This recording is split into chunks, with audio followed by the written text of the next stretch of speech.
This street game is called Risk or Reward. It's a great game to help players to pass more and to work on their decision making in games.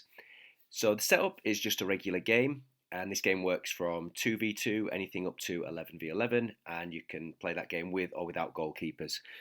The only difference to a regular game of football is the use of two different scoring rules. So the first rule is that for every pass a team makes before scoring, they get an extra goal. So if a team makes one pass and then scores a goal, they get an extra point for the pass made before the goal. So that's worth 2 goals. If there's 2 passes before scoring, that would be 3 goals. 7 passes before scoring, that would be 8 goals, and so on. The important thing being that if a team loses possession after making a number of passes before scoring, they then reset and go back to 0.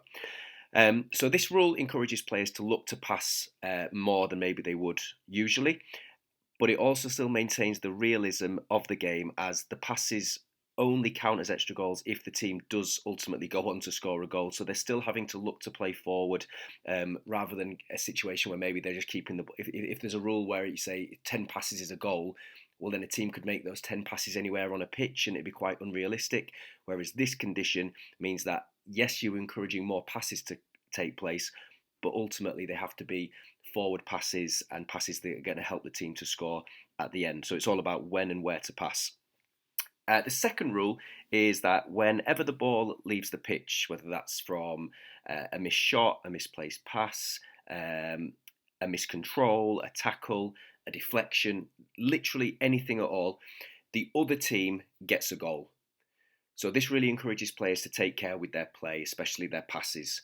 That's a really good one for really young players. If you find that the ball's going out of play a lot, this rule can get them to just take a lot more care with their play. Each of these rules are really good to use by themselves, but together they provide an additional challenge and even more risk and reward, as the name of the game suggests. We're building up. They've played 2 passes, 3 passes, number 9's in on goal and scores. So 3 passes plus the goal, that would be 4 goals for the red team. Blue team then get the ball, 1 pass, 2 passes, 3, 4 passes, 10 is through, shoots, misses the goal. So that would actually be a goal for the red team. Here then the red build-up play, again they start to pass the ball, number 7 plays it to 9, 9 misses it, doesn't control it, goes out of play, that again would be a goal for the blue team. Spoke earlier about how you can have conditions where you're saying that a team has to make a certain amount of passes, or every player on the team has to touch the ball before they score. They're really unrealistic and they make players play in a way that you wouldn't want them to. What could happen in this situation where you're encouraging passes that lead to goals is you might have players passing in areas of the pitch where they wouldn't necessarily, or it'd be easier for them to build up a high score of passes. That's why we've got the pitch split into thirds on the video. You could change the rules again to say every pass that you make before a goal counts as a goal, but it's only passes in the opposition's half of the pitch which are counted towards that, or only passes in the final third of the pitch which are counted towards those extra goals. So that's just other ways for you to amend that rule there to add even more realism and challenge to the players.